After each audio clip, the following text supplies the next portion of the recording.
সুতরাং আমার কি করণীয়?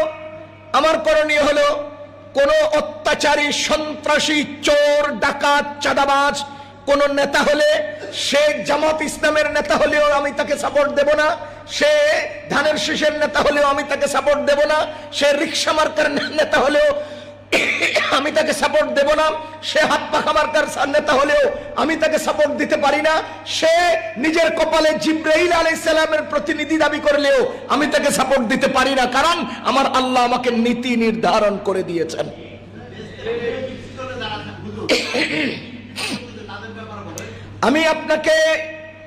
আমি আপনাকে ফ্লোর দেই নাই যে আপনি আমাকে প্রশ্ন করেন।